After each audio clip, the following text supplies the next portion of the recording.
Top ഗിയറിലിട്ട് വണ്ടി ഓടിക്കാൻ നോക്കും. അതും വണ്ടി പഠിക്കാൻ തുടങ്ങുന്ന ആദ്യ ദിവസങ്ങളിൽ തന്നെ. ബിഗിനർ ലെവലിൽ ഒരുപാട് പേര് ചെയ്യുന്ന ഒരു മിസ്റ്റേക്കാണത്. തുടക്കത്തിലെ നിങ്ങളെ സ്കിൽസ് ഇമ്പ്രൂവ് ചെയ്യാനാണെങ്കിൽ നിങ്ങൾ ചെയ്യേണ്ട പ്രോപ്പർ മെത്തേഡ് എങ്ങനെയാണെന്ന് ഞാൻ പറഞ്ഞുതരാം. കഴിഞ്ഞ വീഡിയോയിൽ വണ്ടി മൂവ് ചെയ്ത് തുടങ്ങാനുള്ള ക്ലച്ച് കൺട്രോളിനെ പറ്റി ഞാൻ പറഞ്ഞിട്ടുണ്ടായിരുന്നു. അതിനുശേഷം നമ്മൾ ഓടിക്കുമ്പോൾ മൈൻഡിൽ വെക്കേണ്ട 3 കാര്യങ്ങളുണ്ട്. ഒന്ന്, നമ്മൾ ഓടിക്കാൻ ഉദ്ദേശിക്കുന്ന ഒരു മാക്സിമം സ്പീഡ് ലിമിറ്റ് 40 kmph ആയിട്ട് സെറ്റ് ചെയ്യുക. ബിഗിനർ ലെവലിൽ നിങ്ങൾ അതിനേക്കാളും സ്പീഡിൽ വണ്ടി ഓടിച്ച് തുടങ്ങേണ്ട ആവശ്യമില്ല. 2, ഈ ഏർലി സ്റ്റേജിൽ നമുക്ക് മാക്സിമം ഒരു 3 ഗിയറിൻ്റെ മാത്രമേ ആവശ്യമുള്ളൂ. 3, ഈ പറഞ്ഞ സ്പീഡും ഗിയറും മെയിൻറ്റെയിൻ ചെയ്യാൻ ഒട്ടുമിക്ക ചെറിയ വണ്ടികളിലും ആക്സിലേറ്ററിൻ്റെ ഒരു 20-30% മാത്രം തിരിച്ചാൽ മതിയാവും. വണ്ടിയുടെ ത്രോട്ടിൽ, അതായത് ആക്സിലേറ്ററിൻ്റെ ഈ ചുമ്മാ ഫ്രീ ആയിട്ട് തിരിയുന്ന ഈ ഒരു പോർഷനെ ഫ്രീ പ്ലേ എന്ന് പറയും.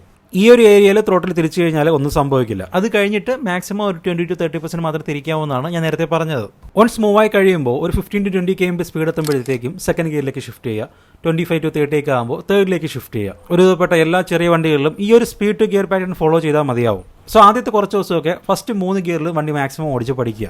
ഇതിൽ തന്നെ ഫസ്റ്റ് ഗിയറിൽ നിങ്ങൾക്ക് എത്രത്തോളം സമയം മാക്സിമം സ്പെൻഡ് ചെയ്യാൻ പറ്റുമോ അത്രയും നല്ലതാണ്. ഫസ്റ്റ് ഗിയറിൽ ഹാഫ് ക്ലച്ചിലും അല്ലാതെയും ത്രോട്ടിൽ കൊടുത്തും കൊടുക്കാതെയും നല്ല രീതിയിൽ സ്ലോ റൈഡിംഗ് പ്രാക്ടീസ് ചെയ്യുക. ഫസ്റ്റ് ഗിയറിൽ വണ്ടിക്ക് കിട്ടുന്ന ടോർക്ക് കൂടുതലായതുകൊണ്ട് ഇത് എല്ലാവർക്കും അത്ര എളുപ്പമായിരിക്കില്ല. പക്ഷേ ഞാൻ നേരത്തെ പറഞ്ഞ പോലെ എത്രത്തോളം ത്രോട്ടിൽ തിരിക്കണം എന്നുള്ളൊരു കൺട്രോൾ നിങ്ങൾക്കുണ്ടെങ്കിൽ നിങ്ങൾക്ക് ഈസിലി ചെയ്യാൻ പറ്റും. ഒരു ഓപ്പൺ ഹൈവേയിൽ ടോപ്പ് ഗിയറിൽ ഓടിക്കാൻ ഒരുപാട് സ്കില്ലിൻ്റെ ആവശ്യമൊന്നുമില്ല. പക്ഷേ ഒരു slow moving bumper to bumper ട്രാഫിക്കിൽ വണ്ടി ഓഫ് ആവാതെ കൊണ്ടുപോകണമെങ്കിൽ അത്യാവശ്യം സ്കില്ലും പ്രാക്ടീസും വേണം.